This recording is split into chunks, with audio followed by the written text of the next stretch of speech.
আলহামদুলিল্লাহ ওয়াসসালাতু ওয়াসসালামু আলা রাসূলিল্লাহ বাদ। সুপ্রিয় দর্শক, নিজের কোরবানির পশু নিজে জবাই করা উত্তম। রাসূল আকরাম সাল্লাল্লাহু আলাইহি ওয়াসাল্লাম তাঁর কোরবানির পশু তিনি নিজে জবাই করেছেন। এর মাধ্যমে ত্যাগের বিষয়টিও খুব ভালোভাবে বাস্তবায়িত হয়। আমাদের সমাজের অনেক মানুষ মনে করেন যে কোরবানির পশু জবাই করতে বোধ হয় অনেক দোয়া দরুদ পাঠ করতে হয়, অনেক নিয়ম কানুন আছে, সেজন্য নিজে করাটাকে রিস্কি মনে করেন এবং কোনো হুজুর বা অন্য কারোর মাধ্যমে কোরবানি করিয়ে থাকেন। সন্দেহ নেই, অন্য কারোর মাধ্যমে কোরবানি করালেও কোরবানি বিশুদ্ধ হয়ে যাবে, কিন্তু নিজে হাতে করাটা যেহেতু বেশি উত্তম, সেজন্য আজ আমরা খুব সহজে আপনার কোরবানির পশু আপনি কীভাবে জবাই করবেন সেই বিষয়টি শেয়ার করবো ইনশাআল্লাহ তাআলা। কোরবানির পশুর জবে এবং কোরবানি বিশুদ্ধ হওয়ার জন্য আপনাকে মৌলিকভাবে দুটি কাজ করতে হবে। প্রথম কাজ হলো বিসমিল্লাহি আল্লাহু আকবার বলে আপনি জবে করবেন, আল্লাহর নাম নিয়ে জবে করবেন, এটা হলো প্রথম কাজ। আর দ্বিতীয় কাজ হলো কোরবানির পশুর খাদ্যনালী, শ্বাসনালী এবং দুই পাশের চিকন দুটি নালী এগুলো কাটা গেল কিনা সেটি আপনি নিশ্চিত করবেন। খাদ্যনালী, শ্বাসনালী এগুলো অপেক্ষাকৃতভাবে একটু পুরু হয়ে থাকে, মোটা হয়ে থাকে, বড় হয়ে থাকে, আর বাকি যে দুই পাশের দুটি সরু নালী থাকে সেগুলো আপনি কাটবেন। এটুকু যদি আপনি নিশ্চিত করেন তাহলে আপনার কোরবানি বিশুদ্ধ হয়ে গেল আলহামদুলিল্লাহ। এর পাশাপাশি যদি সম্ভব হয় বিসমিল্লাহি আল্লাহু আকবার বলার পর আল্লাহুম্মা মিনকা ওয়ালাক বলবেন, তাহলে উত্তম হবে, কারণ নবী করিম সাল্লাল্লাহু আলাইহি ওয়াসাল্লাম এটি বলেছেন। এর অর্থ হলো বিসমিল্লাহি আল্লাহু আকবার, আল্লাহ আপনার নামে শুরু করছি এবং আপনি বড়, আপনি মহান, আল্লাহ মহান। এরপরে আল্লাহুম্মা মিনকা ওয়ালাকের অর্থ হলো আল্লাহ আপনার পক্ষ থেকেই এই পশু আমি প্রাপ্ত হয়েছি এবং আপনার উদ্দেশ্যে এটিকে আমি নিবেদন করছি।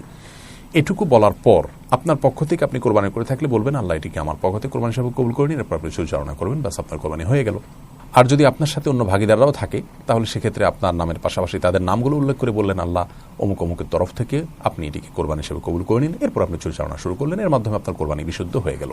কোনো কারণে যদি ভাগিদারদের নামের তালিকা প্রস্তুত না থাকে তাহলে কোনো অসুবিধা নেই, আপনি শুধু এটুকু বললেন আল্লাহ এটি আমাদের সবার তরফ থেকে, আমরা যারা এটাকে কোরবানি নিয়ত করেছি আপনি ভালো জানেন, তাদের তরফ থেকে আপনি কবুল করেন কোরবানি হিসেবে, এইভাবে বলে আপনি পরিচালনা করলেও কোরবানি হয়ে যাবে।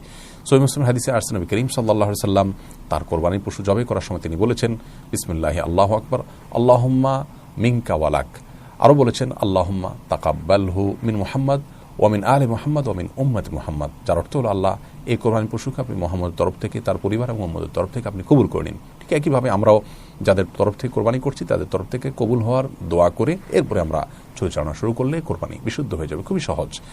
কোরবানির পশুকে কোন দিকে শোয়াতে হবে?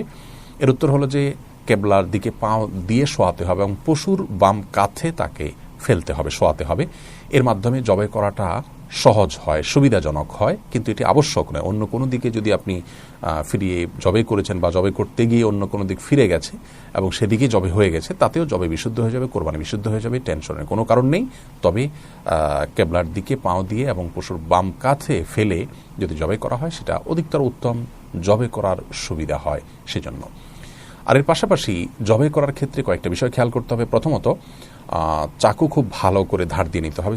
মুসলিমের হাদিসে নবী করিম সাল্লাল্লাহু আলাইহি ওয়াসাল্লাম এটি নির্দেশ করেছেন যাতে অহেতুক পোছাতে পোছাতে পশুকে কষ্ট দেওয়া না হয়, এবং একটি পশুর সামনে আরেকটি পশুকে যথাসম্ভব কোরবানি না দিতে পারলে উত্তম, কারণ এতে তারা কষ্ট অনুভব করে। অহেতুক একটা পশুকে কষ্ট দেওয়ার কোনো কারণ থাকতে পারে না। অনেকে জবের পর ছোট্ট একটা চাকু দিয়ে গলায় খোঁচাতে থাকেন।